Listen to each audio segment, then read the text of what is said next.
President Trump's deadline for a peace deal between Russia and Ukraine expires today. He's threatening to slap secondary tariffs on countries that buy Russian oil in his efforts to end the conflict. Russia's President Vladimir Putin says he hopes to meet with Trump as early as next week, though there's no guarantee that a U.S.-Russia summit would end the fighting overseas. CBS News senior White House correspondent Weijia Jiang is live with the latest. Weijia, good morning. So the deadline passed without a ceasefire.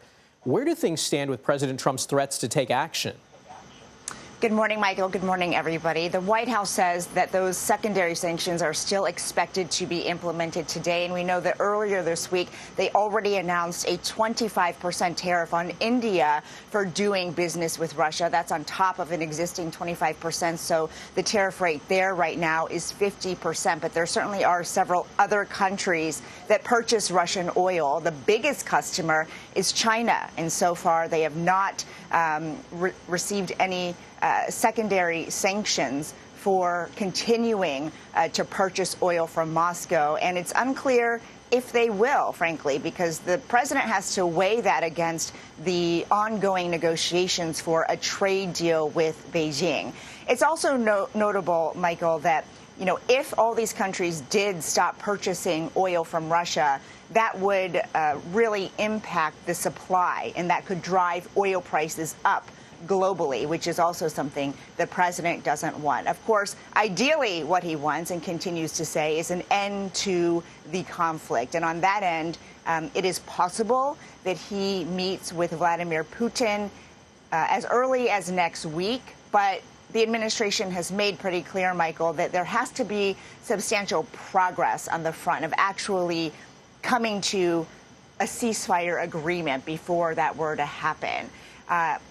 You're seeing Putin right there. He says that he wants to meet with Trump next week. But of course, what he wants and what happens are two very different things. However, the president is keeping that door open, saying he's not even going to add any preconditions to that meeting. For example, Putin and Zelensky meeting first, or Zelensky being at that table. So we are closely watching this, Michael. All right. Weijia Jiang reporting at the White House. Thank you. Well, for more on this, I'm joined by Ambassador William Taylor. He's a former U.S. ambassador to Ukraine and distinguished fellow at the Atlantic Council. Ambassador, thanks so much for joining us. So do you think this meeting between Presidents Trump and Putin will actually happen? Michael, at some point it is likely to happen. It's really Putin that wants this meeting. Putin is the one who is so eager to get together with President Trump. President Trump has indicated, as you've just reported, that he's ready to put sanctions on, indeed has already put sanctions on India, one of the two largest purchasers of Russian oil. So President Trump's got some pretty strong statements and pretty strong levers going into this meeting with Putin, should it happen. Well, Ambassador, in the span of a week, we've gone from talking about ultimatums and deadlines to diplomacy and summits. Is this already a win for President Putin? It will be if there are no new sanctions. President Trump has already indicated that the flow of weapons will resume, and it has resumed. The flow of weapons now from the United States through the European allies to Ukraine is happening. That's a big deal. That was not the case a month ago. So that's a big part of the pressure on Putin. The other is what we've been talking about, sanctions. The sanctions are an indication that we're going to put pressure. The United States is going to put pressure. The Europeans are putting pressure on Putin. So that's what it's going to take to get to some kind of negotiation away from these deadlines. Well, bottom line here, are we seeing any signs that we're actually any closer to reaching a ceasefire in Ukraine?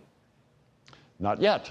Not yet. Putin understands what he has to do. Putin has made it very clear what he's after.